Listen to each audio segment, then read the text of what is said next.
Hello, welcome to Like It Is, and our continuation of our series with three eminent historians about African history and its impact on our lives.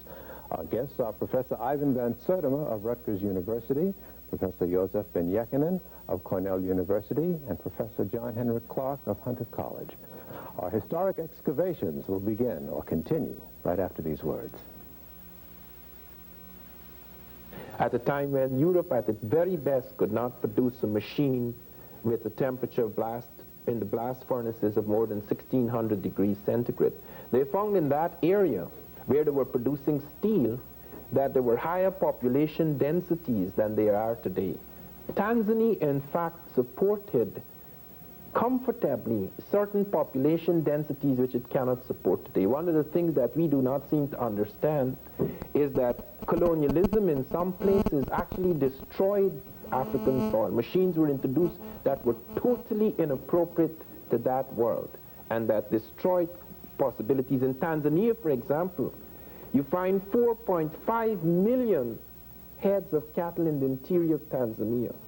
Within a matter of a century after colonialism, all that cattle disappeared, and things were introduced that were not in Tanzania at the time, or did not take on epidemic proportions. Rinderpest, smallpox, jigger fleas, all these things were introduced under the colonial period. It is usually assumed that these diseases just took over as a result of the backwardness of Africans. And all of these help to undermine the strength of Africa, you're saying? Yes, and you find, for example, in Kenya, they found an astronomical observatory 300 years before Christ. On the basis of the alignments of the stones of that observatory, they found Africans had built one of the world's most accurate prehistoric calendars. They found very complex astronomy among the West Africans. In the last program, for example, Professor Ben had been pointing out reasons for the decline and fall of the Egyptian civilization. One of the things that must be noted is that after that fall, Africa rose again in other places. That Mali Empire, for example, in the 13th and 14th centuries was quite extraordinary. The Dogon, a people among in the Mali Empire, plotted an invisible star, a white dwarf, which we, when I say we, I mean modern astronomy, only became aware of in the 20th century. They not only plotted its orbit and trajectory up to 1990. We have found that our best machines produce the same chart that they produced several centuries ago. Where is the evidence that they did plot this invisible star? Well, Griot and Deitel, two anthropologists, studied the Dogon and found after 16 years what an extraordinary knowledge they had of our, not only of our planet, but of star systems and our galaxy. They pointed out, for example, that this star which they plotted, and I have looked through a powerful telescope, I could not see it, even with that powerful telescope, because even with our best telescopes, it is only visible at certain times. So mathematics must also the mathematics is involved as well as telescopes. The Russians discovered in ancient Africa finely ground spherical crystal lenses. In the excavations they found this, and they have indicated, this was found in Egypt. This was found on Anas's time, and they have indicated that the Africans were capable of making telescopes. The Dogon kept up a caravan trade with Egypt even after its decline, and could have got this knowledge and refined in it afterwards.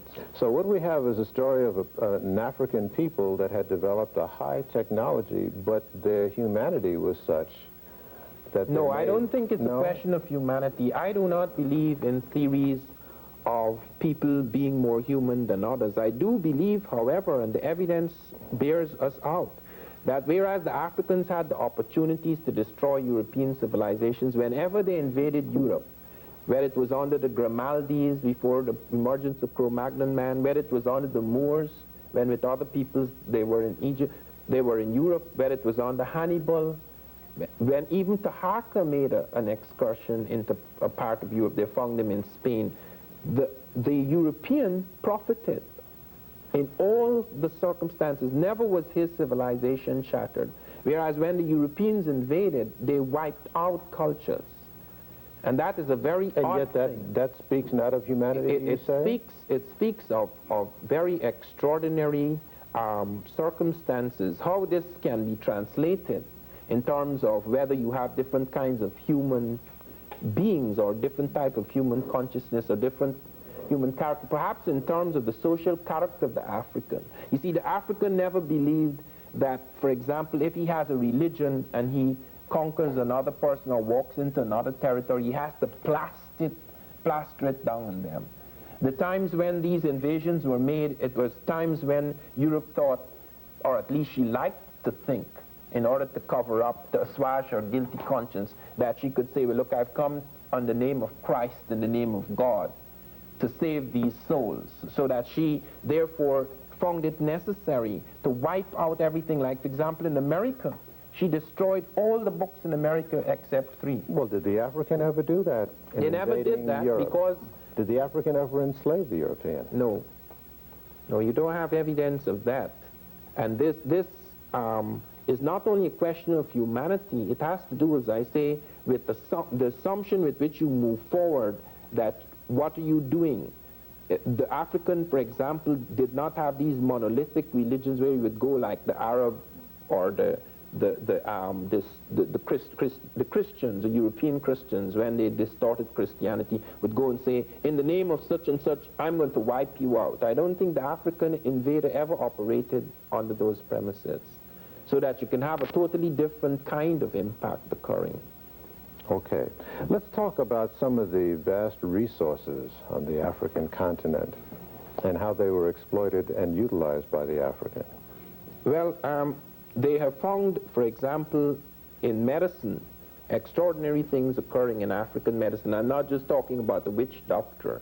In the Edinburgh Journal, for example, they noted the Africans were the first in cesarean operations. They have a picture of it in my recent Journal of African Civilizations, that they had invented a vaccine for smallpox before the Europeans, that they were using tetracycline consciously before the Europeans, that they were the first people to have standardized medicinal doses in Egypt, a socialized medicine. I thought tetracycline was a relatively modern drug. No, 14 centuries ago, they have found Africans using the tetracycline. They found the yellow-green flash in their bones.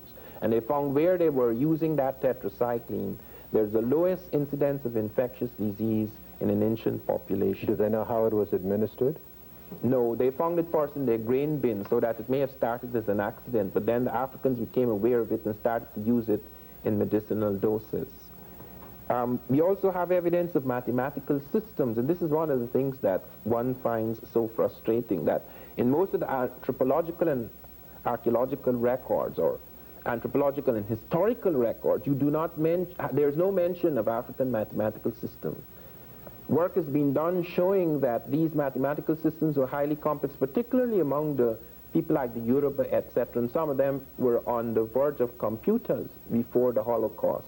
And you wonder, why are these things not mentioned? The reason why they're not mentioned is that most of the studies of Africans were done in small communities, survival communities. Studies at the core and centers of major African civilization, few of these have been done, and even when done, they haven't been done in terms of technology, because it was assumed that they did not have a technology. Their resources are incredible. South Africa has still retained control, and in that sense, Africa has only gained the paper independence. South Africa controls the world's diamonds, the world's gold.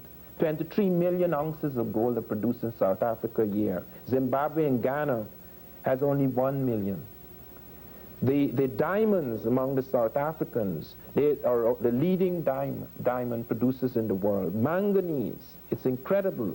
They have 5 million tons of manganese against 2 million in any other African, in Gabon, African. Perhaps therein lies the reason why the West is so in support of the racist regime that controls South Africa today. Yes, there is a tremendous reappraisal recently done in the Reagan administration as to whether they stand to profit by having this kind of relationship. And very often when resources are found, like Gabon, they found it has 1 billion tons of fine iron ore. United Nations sat as whether it should allow the Gabonese to have money to build a railroad to the sea, 400 miles to the sea, to exploit this. They abandoned